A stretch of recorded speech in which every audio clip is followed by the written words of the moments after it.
नमस्कार दर्शक बंधु मु धीरेन महांती आसंतु आज आम जानिबा ओडिशार 4 नंबर निर्वाचन क्षेत्र अत्ताबिरा निर्वाचन मंडली संपर्क में।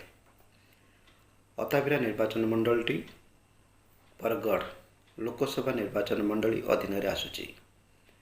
अत्ताबिरा निर्वाचन मंडली अत्ताबिरा एवं बेहेदिन ब्लॉक को नहीं गठित। यही निर्वाचन मंडलटी शेड्यूल्ड कास्ट पर रिजर्वेशन। अत्ताबिरा निर्वाचन मंडली मोट भोटर 2,02,277। वर्तमान अत्ताबिरा निर्वाचन मंडली विधायक अछंती श्री निहार रंजन महानंद। 2024 विधानसभा निर्वाचन में Shri Nihar Ranjan Mahanand BJP party BJP ticket एठारे विजयी होती। सी विजु जनता दलर प्रार्थी स्नेहांगिनी छोरिया को 28,910 खंड भोट्रे परास्त कर द्वितीय थर पर विधानसभा को निर्वाचित होती। पूर्वर श्री निहार रंजन महानंद 2009 मसीह कांग्रेस टिकेट एठारे विजयी होते। अत्ताबिरा विधानसभा निर्वाचन मंडलटी 1951 मसीह स्थापित होता, किंतु 1951 मसीह आज पर्यंत एठार मात्र 6टी इलेक्शन होइछि।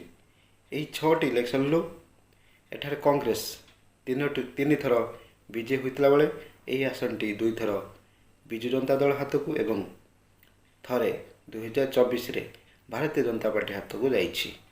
1951 मसीह होइथिबा इलेक्शन एठारे विपिन बिहारी दास कांग्रेस टिकेट रे विजयी होते।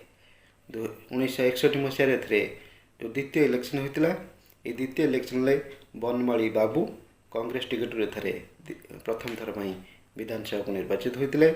परवर्ती समय रे ये विधानसभाटी खाली पड़ता एवं 2009 मसीह सभाटी पुणी थे इलेक्शन होता। यही इलेक्शन में निहार रंजन महानंद विजु जनता दलर स्नेहांगिनी छोरिया को परास्त कर प्रथम थर पर विधानसभा को निर्वाचित होते। 2014 इलेक्शन में विजु जनता दलर प्रार्थी स्नेहांगिनी छोरिया निहार रंजन महानंद को परास्त कर विजयी होते। 2019 रे स्नेहांगिनी छोरिया द्वितीय थर पर विजु जनता दल प्रार्थी हुई यही विधानसभा को निर्वाचित होते। 2024 विधानसभा निर्वाचन में निहार रंजन महानंद कांग्रेस छाड़ी बीजेपी जॉइन करते एवं से बीजेपी टिकेट रे एठारे विजयी होती। स्नेहांगिनी छोरिया को परास्त कर द्वितीय थर पर विधानसभा को आसी। नमस्कार।